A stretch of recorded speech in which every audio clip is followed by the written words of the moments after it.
नमस्कार साथियों, मैं गणेश शर्मा आपके अपने YouTube चैनल RIS गणेश में आप सबका स्वागत करता हूं, अभिनंदन करता हूं, इस्तकबाल करता हूं। साथियों, आज हम एक ऐसे टॉपिक के साथ आपके सामने उपस्थित हुए हैं जो आपको 45 दिन में EO की तैयारी कराने के लिए एक बेहतर रणनीति दे सकता है, एक बेहतर सौगात दे सकता है। इसी टॉपिक के साथ में आज हम उपस्थित हुए हैं। साथियों, आप सभी लोग EO की तैयारी में बड़े तल्लीन होंगे, लेकिन ये तल्लीनता आपको एक इशारा कर रही होगी कि आपका सिलेक्शन होगा कि नहीं होगा। आप ऐसा क्या करें कि ज़्यादा से ज़्यादा प्रश्न आप कर सकें।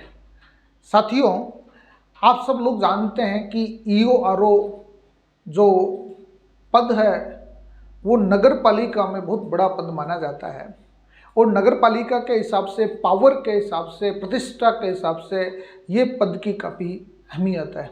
एक सिटीज़न होने के नाते, एक शहरी नागरिक होने के नाते आप नगर पालिका के EO, नगर पालिका के रेवेन्यू ऑफिसर्स से आप मिलते जुलते होंगे, आप उनकी पावर्स के बारे में जानते होंगे। आप उस पावर्स के अहम में, उस पावर्स के एक सपने में कहीं मत खो जाना, क्योंकि ये पद जिसके लिए आप तैयारी कर रहे हैं वो पद कोई ऐसे वैसे नहीं मिलेगा। इस पद के लिए एक संजीदगी के साथ तैयारी करनी बहुत ज़रूरी है। साथियों, अभी तक आपने क्या किया, क्या नहीं किया, ये कोई मायने नहीं रखता, लेकिन ये 45 दिन जो आप करेंगे वो आपके जीवन में ज़्यादा मायने रखेगा। ये मत सोचिए कि अभी तक लोगों ने कितनी बार कोर्स पढ़ा है, कोर्स किया है, रिवीजन किया है, टेस्ट सीरीज दी है, ये कोई मायने नहीं रखती। यदि आज भी बच्चा सही ढंग से सिलेबस टू सिलेबस तैयारी कर ले, वो आसानी से नौकरी लग सकता है, आसानी से EO का पद प्राप्त कर सकता है, इस एग्ज़ाम्स को क्रैक कर सकता है। लेकिन आपको एक सही रणनीति के साथ तैयारी की ज़रूरत है। आप सभी लोग जानते हैं कि इस परीक्षा को 2 भागों में बांटा गया है। इसमें जो पार्ट ए है, भाग ए है, वो सामान्य अध्ययन का पार्ट है साथियों, और भाग ब है आपका, जो आपका पार्ट है बेसिकली कानून, नियमों और योजनाओं के बारे में है। नगर पालिका के कानून है, इसमें नियम है और योजनाएं हैं। ये 3 प्रकार की चीज़ें इसमें हैं। तो जब आप तैयारी कर रहे हैं तो आपको ये जानने की ज़रूरत है कि इससे 80 प्रश्न आपके आएंगे और इसमें से आपके 40 प्रश्न होंगे। मैं आपको 80 प्रश्न और 40 प्रश्नों के बारे में आपको बताना चाह रहा हूँ कि जो 80 प्रश्न सामान्य अध्ययन के होंगे, जनरल स्टडी के होंगे, उसके बारे में आप सब लोग बड़े गंभीर होंगे, क्योंकि RPSC जो सवाल पूछती है वो काफ़ी अच्छे सवाल पूछती है। इसमें 3 चीज़ें हैं। एक तो आपके राजस्थान का इतिहास है और कला संस्कृति है, कला एवं संस्कृति है। इसमें आपका भूगोल है और इसमें आपका राजस्थान की राजनीतिक और प्रशासनिक व्यवस्था है, राजस्थान की राज व्यवस्था हम कह सकते हैं। और चौथा आपका राजस्थान का भारतीय राज्य व्यवस्था से जुड़े हुए सवाल हैं। ये 4 चीज़ें आपके एग्जाम्स में पूछी जाएगी। छठी चीज़ है, यूँ समझ लीजिए, छठी आपकी करंट अफेयर्स की होगी।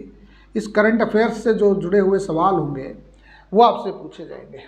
अब हमें ये बात करना है कि राजस्थान का इतिहास, कला और संस्कृति से आप 80 प्रश्नों का वेटेज देखें तो 20 प्रश्न आपके यहाँ से होंगे, 20 प्रश्न आपके यहाँ से होंगे, आपके 10 प्रश्न आपके भूगोल से होंगे, 30 और आपके 15 प्रश्न आपके राजस्थान की राज्य व्यवस्था से होंगे, और 15 प्रश्न आपके भारतीय राज्य व्यवस्था से होंगे। बल्कि 25 प्रश्न ही मान लीजिए, 25 और 15 40, 40 और 10 50 और 20 70, और 10 प्रश्न आपके करंट अफेयर्स से होंगे। तो आप इस आधार पर तैयारी कर रहे हैं तो आप ये तय कीजिए कि आपको कैसे तैयार करना है। साथियों, राजस्थान का इतिहास, कला, संस्कृति, भूगोल जो पहले RS मेंस दे चुके हैं, इंटरव्यू दे चुके हैं और या ऑलरेडी सेलेक्टेड है, वो भी इस एग्ज़ाम्स की तैयारी कर रहे हैं। लेकिन इस एग्ज़ाम्स की तैयारी के लिए आपको एक्यूरेसी की बहुत ज़रूरी है। ये प्रश्न आपके ऐसे होंगे कि जिसके लिए कोई स्पेसिफिक नॉलेज की ज़रूरत नहीं है, तो आप आसानी से इसका उत्तर दे सकते हैं। इसमें आपको 80 प्रश्न है तो 80 प्रश्न सही ढंग से तैयार करने की ज़रूरत है। और बाकी के जो 10 प्रश्न करंट अफेयर्स के हैं, तो करंट अफेयर्स में आपको इंडिया और इंटरनेशनल नॉर्म्स के साथ तो ध्यान देना ही है, साथ ही राजस्थान का जो बेसिक्स है उस पर भी आपको फोकस करने की ज़रूरत है। अब तीसरी बात करेंगे, भाग ब है जो 40 प्रश्न का है, जो काफ़ी इम्पोर्टेंस रखता है आपके सिलेक्शन कराने में। आपने बहुत सारी किताबें कानूनों की, नियमों की, योजनाओं की पढ़ी होगी और आप पूरी संजीदगी के साथ तैयारी कर रहे होंगे, रट रहे होंगे। कोई तो कहता है कि धाराओं को रट लीजिए, कोई कहता है कि साहब इसको हूबहू याद कर लीजिए, कोई कहता है कि अमेंडमेंट्स भी याद कर लीजिए। लेकिन क्या ऐसे सवाल पूछे जाएंगे? इन सवालों में भी कैसे सवाल आएंगे, इन चीज़ों को देखने की ज़रूरत है। क्योंकि कानून की हम बात करते हैं तो कानून के 20 प्रश्न होंगे आपके 40 में से, नियमों के आपके 10 प्रश्न होंगे और 10 प्रश्न आपके योजनाओं के होंगे, योजनाओं के 10 प्रश्न होंगे। इस तरीके से आपके 40 प्रश्न होंगे।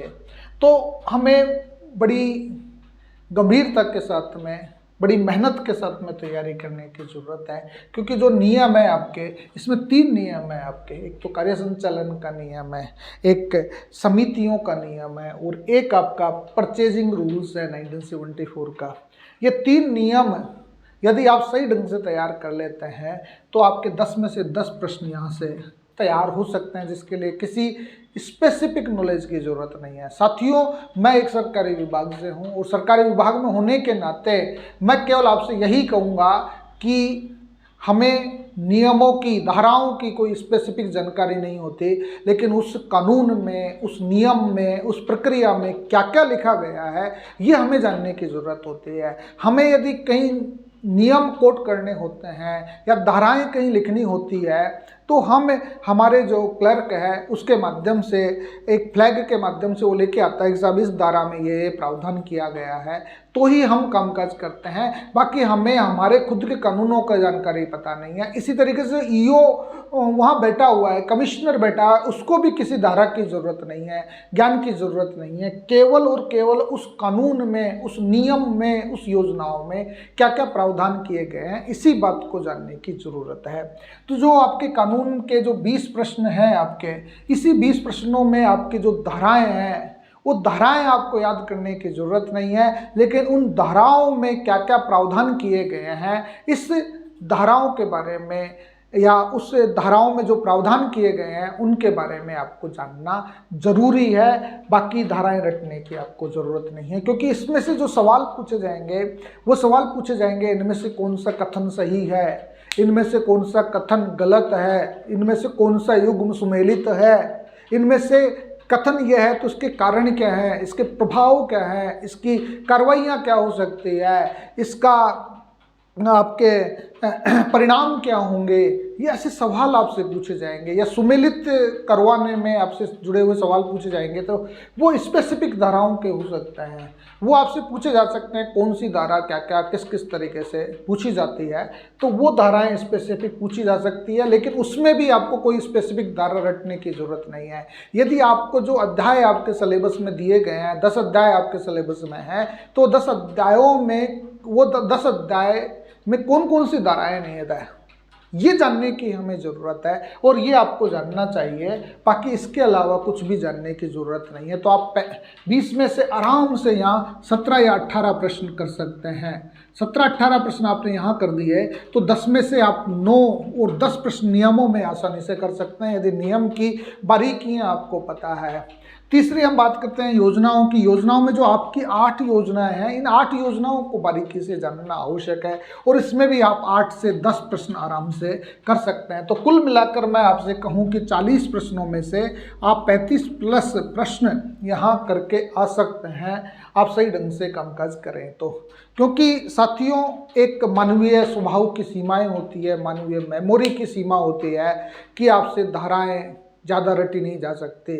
ज़्यादा ज्ञान का जो भंडार है वो ज्ञान की बातें हमसे रटी नहीं जाती। इसी तरीके से हमें ये जानना ज़रूरी है कि सरकारी विभाग में जब हम काम करते हैं तो हमें कानून से कोई ज़्यादा लेना देना नहीं होता, लेकिन कानून से जुड़े हुए जो नियम हैं वो हमारे लिए प्रभावी होते हैं। इसलिए मैं ये चाहता हूँ कि आप ये नियमों के बारे में अच्छी तरीके से जान लें, क्योंकि हम जो काम करते हैं वो नियमों के तहत ही करते हैं। आपने भी सुना होगा कि मैं रूल्स के अनुसार चलता हूँ, रूल्स एंड रेगुलेशन जो होंगे उसके अकॉर्डिंग हमें काम करना होगा। आपने ऐसा कभी नहीं सुना होगा कि मैं लॉ के अकॉर्डिंग चलता हूँ।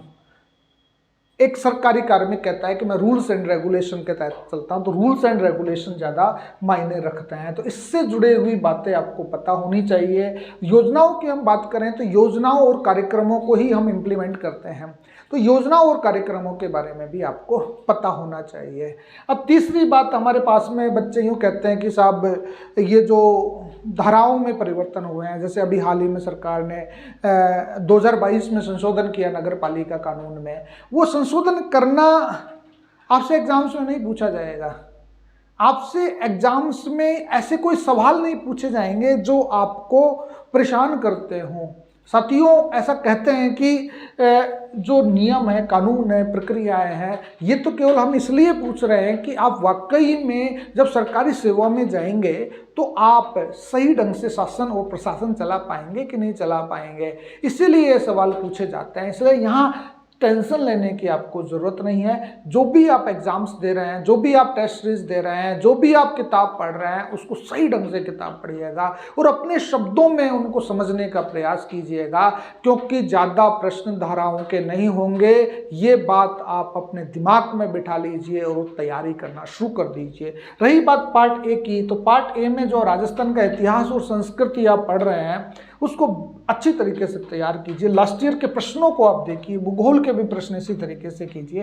तो ये सारे के सारे जो प्रश्न हैं आप यदि कर लेते हैं तो ये 80 प्रश्न यहाँ से होंगे और इस 80 प्रश्नों में आप आसानी से 70 प्रश्न कर सकते हैं यदि आपने सिलेबस टू सिलेबस पढ़ा है। तो जो सिलेबस है उसको सही ढंग से पढ़ने का प्रयास कीजिएगा। यदि आपके 70 यहाँ हो जाते हैं और 35 प्लस वहाँ हो जाते हैं तो आपके 120 में से 105 प्लस प्रश्न आपके सही हो सकते हैं। तो साथियों, आपको तो ये ध्यान रखना ही है, आप किसी भी कैटेगरी में हो, 100 से कम कट ऑफ जाने का कोई सवाल उठता ही नहीं है, क्योंकि पद बहुत कम है। लोग तैयारी बहुत गंभीरता के साथ कर रहे हैं, बड़े डेडिकेशन के साथ कर रहे हैं, इसलिए आपको 100 प्लस प्रश्न करने ज़रूरी है। दूसरी बात, आपको 105 हो जाते हैं, 110 हो जाते हैं तो वो आपके लिए उतना ही बड़ा फायदा होगा आपको नौकरी सिक्योर करने के लिए। तीसरी बात मैं आपसे ये कहना चाहूँगा कि आप कितने प्रश्न आपको अटेम्प्ट करने चाहिए। साथियों, ये जो एग्ज़ाम्स की आप तैयारी कर रहे हैं, इस एग्ज़ाम्स में सिलेबस आपके सामने उपस्थित है और सिलेबस में हर टॉपिक की जानकारी आपको पता है। तो पता है तो 120 प्रश्नों में से आपको 120 ही अटेम्प्ट करने चाहिए, क्योंकि कोई भी प्रश्न ऐसा नहीं होगा जो आपने कहीं न कहीं किसी न किसी रूप में न पढ़ा हो। इसलिए ज़्यादा रिस्क, ये एग्ज़ाम्स में कम पोस्ट है, ज़्यादा संभावनाएं हैं, ज़्यादा लोग इसके लिए आतुर हैं, तो ज़्यादा रिस्क आपको लेनी पड़ेगी। इसलिए मैं आपसे कहता हूं कि 115 से 120 प्रश्नों को आप अटेम्प्ट करने का प्रयास कीजिएगा और 115 से 120 में आपके कितने सवाल सही होते हैं उस एक्यूरेसी को जानने का प्रयास कीजिएगा, तो ही आपका सिलेक्शन हो सकता है। जो भी आप टेस्ट सीरीज आप दे रहे हैं कोचिंगों की या किसी एप्लीकेशंस के माध्यम से, उन एप्लीकेशंस में 120 में से 120 करने का प्रयास कीजिएगा और उससे ये पता लगेगा कि आपका एक्यूरेसी रेट कितनी होती है। उस एक्यूरेसी रेट के साथ में आप तय कर सकेंगे कि यदि मैं 120 करता हूं तो मेरा ये रहेगा, मैं 100 करता हूं तो मेरा ये रहेगा। 100 से कम करने वाले के तो कोई चांसेस बनते ही नहीं हैं। इसलिए आप 120 में से 120 प्रश्नों को कीजिए और उसमें 100 प्लस एक्यूरेसी के साथ में सही होने चाहिए और बाकी सब ईश्वर पर छोड़ दीजिए। यदि आप ऐसा करेंगे तो डेफिनेटली आप सफलता प्राप्त करेंगे। और मैं आपको इस एग्ज़ाम्स के लिए अग्रिम शुभकामनाएं देता हूं कि आप संजीदा तरीके से, आप अच्छे तरीके से इस एग्ज़ाम्स को दीजिए। आपको best of wishes, good luck, thank you.